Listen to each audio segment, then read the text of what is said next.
So it's been a while now since I did the video on diagnosing the low battery on the Land Rover. So I thought finally now, you know what, the cold weather settling in, it's time to get around and actually change the battery. So I've been on a couple of longer drives recently, so the battery does actually have some charge in it. So at the moment when I'm opening the door, I'm not getting the low battery, please start engine message. So my car's a 64 plate, 2014. So I've been online, got the appropriate battery for it, went on to Tayna batteries, T-A-Y-N-A. We'll look at that in a bit more detail in a minute, but we've got the appropriate battery for it, so we're all ready to go. But before we disconnect it, what I wanted to just check was just for any error messages that we've got, just check, make sure and show that all the windows, all the sunroof and everything is working properly at the moment. There's no real fault messages on there apart from one that I know about, which is a suspension fault. So we'll just go back in the car and have a look at those. So in the car at the moment, I've put my foot on the brake and start it up. What we can see, when it first starts up, that's when we get our error messages, and we'll see, hopefully at the minute, what it will say, or maybe hopefully not. I've been having a suspension fault, so I'm conscious that that might be kind of an intermittent problem with a wiring loom or something like that, but we're going to look at that in another video anyway. So today, actually, it seems pretty clear, which is good. But all the windows and everything, they're working on the automatic, up and down, so that's all good. I've actually gone in, I've used my Autel diagnostic tool, so I've just plugged that in as well, read all the messages that we've got in there, so I know we're fault free. The sunroof as well, that automatic open. There we go, press and hold it properly. That's working all fine at the moment. So by all accounts, what we're going to do when we're disconnecting the battery, I'm not going to put a battery retainer on it or anything like that.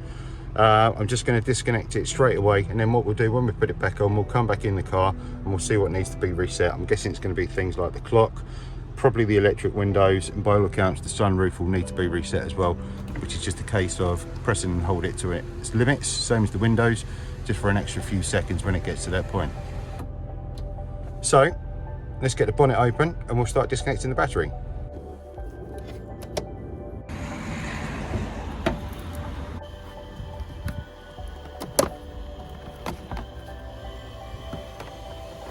Brilliant. So with the battery uncovered, we can see obviously, just as we said before, it looks to be the original battery in there, Jaguar Land Rover one.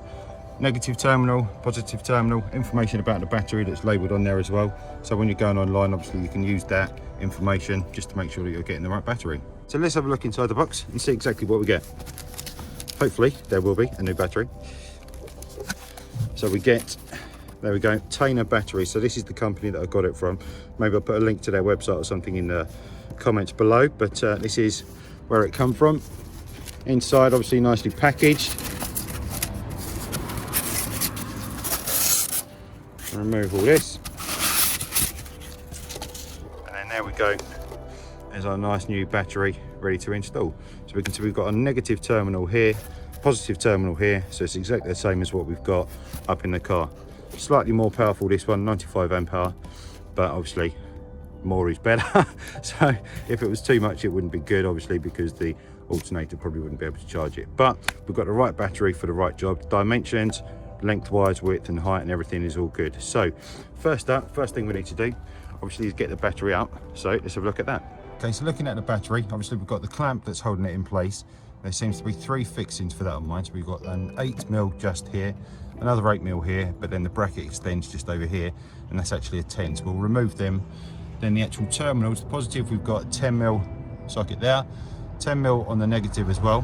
And then the last thing, as far as I know, is obviously just our venting hose here as well, so we can disconnect that. That will just pull off, and then that should go straight back into the new one as well. So let's get this bracket off first.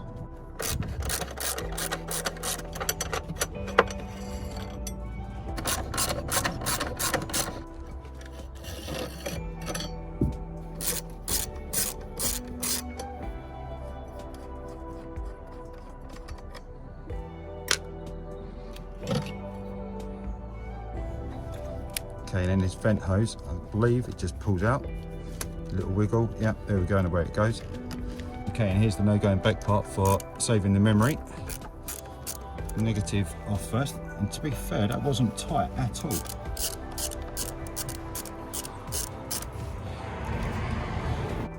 Let's try and pull this off, and we'll just try and set it to the side.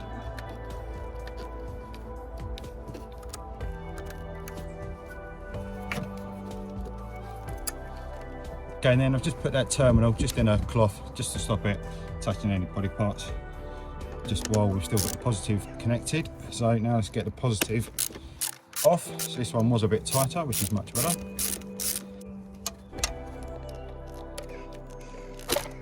There we go, that's out.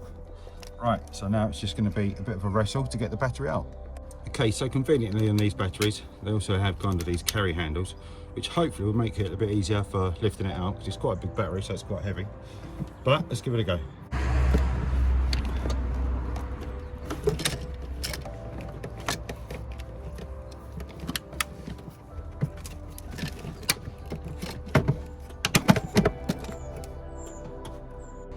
Okay, so I'm not sure if you saw how I did that in the end. Initially what I thought was going to be easier was to bring kind of the positive end up first, bring it out and then bring it out this way. But I actually made it easier if I actually brought up the back end first and then bring it out kind of like that. So the back end come up, just kind of then moved it that way a little bit, which allowed the positive side to come up, clear all the positive terminals, and then just bring it out. So yeah, I didn't think it was going to come out like that, but it was much easier.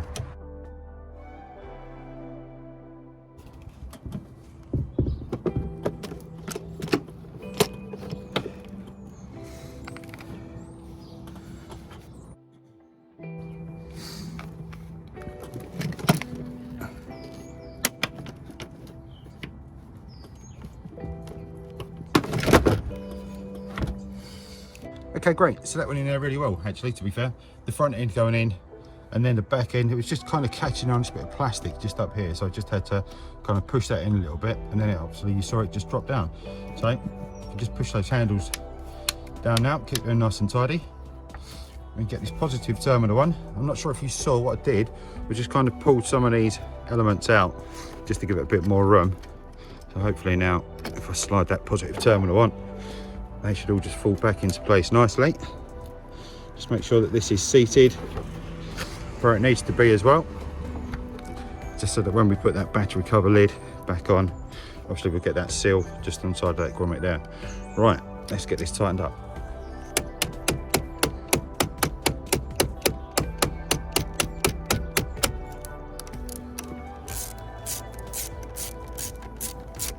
Okay, great. We can now get the negative back on. Will we get a little spark, do you think, just as ever, when doing car batteries? Quite possibly. I was pretty quick with that though, to be fair. So let's just get that down and tightened up.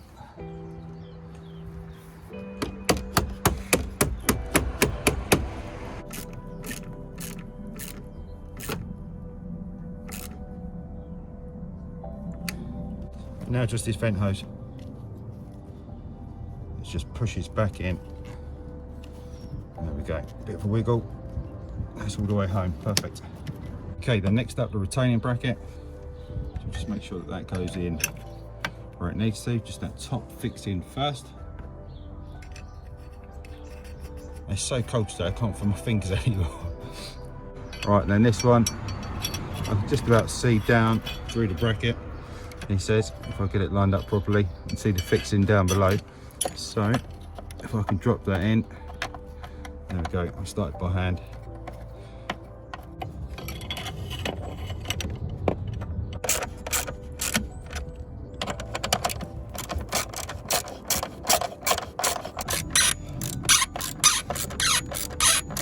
Okay, brilliant. So there we go, so that's all connected, all the terminals are back on, the hose is back in.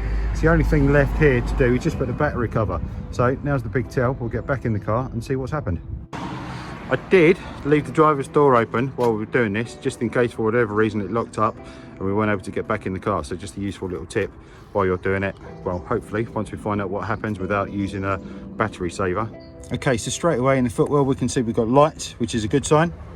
On the dashboard, we've got nothing at the moment. So now I'm in the car, let's shut the door, see if anything happens here. Nothing yet. So I'm gonna put my foot on the brake, press the start button. Well, the car started just fine. I've just got the message there, bonnet open. Tyre pressure monitoring set for normal load. We have got a red triangle there, obviously. So let's have a look, push the menu buttons and see what we've got. show warnings, okay, and it's saying bonnet open. Press OK to clear, so we know about that. So what I think we'll do, we'll just have a check of the windows and stuff and see what else is happening. So window, well, the automatic's working perfectly fine on that, but not going up. Okay, so for resetting these, press and hold the button all the way up, continue to press or pull it, shall we say, just for a few seconds, then let go, and then we can go down. Now let's do it, go. Okay, so that's not working, so I'll look into that and find out why that's not working. I'm guessing it's going to be the same with the sunroof as well. If we just look up here, well, no, the sunroof wants to go open, so that's a good sign. So back under here, what I'm going to do is just get this battery cover back on, then we can shut the bonnet down and hopefully get that red warning triangle off. Okay, brilliant. So there we go, bonnet down, door shut, red warning triangle gone. So fantastic, that's all good news. So it's just the windows that need to be reset. Okay, right, nice and easy solution. So nice and simply, obviously the down was working, no issues with that whatsoever. And now the up is working just fine as well. Let's look at this one. So down works again straight away. So the reset, by all accounts, is on the first click of the button. So obviously we know that they've got kind of a first and a second position. So if you go all the way down, and then just on the first click, kind of bring it up about halfway and stop. And then a full click, bring it all the way up. And then let go. And then do another full click and you should hear a little click. There we go, just that secondary click there. So now it goes down all the way, and here's my other hand, there we go. So that's what you need to do. So to do that again, just do it for this window here, so hopefully we can see. So it's going to go all the way down, there we go, and then we'll come up half a click, just halfway, stop there. And then we're going to go a full click, stop there, let go of the button, and then go a full click again. And there was just that little click there. So now, when we go down, there we go, all the way down, and then all the way up. Perfect. So one last thing, just to do the time and date. So we're just going to go into setup. I think it's system, clock adjust, 12 hour, 24 hour, that's fine. The time now, according to Garmin, is 10:50. So we'll just go down 10.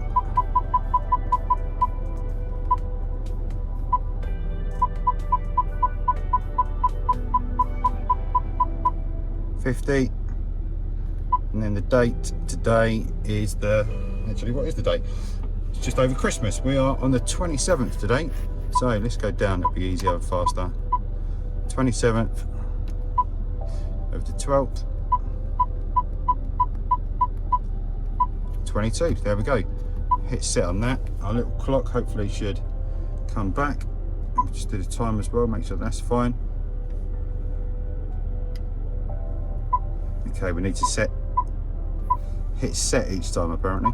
So we just reset that back to 51 as it is now. There we go, and hit set, and hopefully our little clock. Perfect, there we go. So there we go. So changing the battery on a Disco 4, guessing it's going to be the same for a Disco 3 as well, and just the other things that you need to do to remedy it once you've changed it. Changing the clock, resetting the windows, and that was about it. So I think as a result, what we'll do, we'll get a nice little sticker on there. There we go.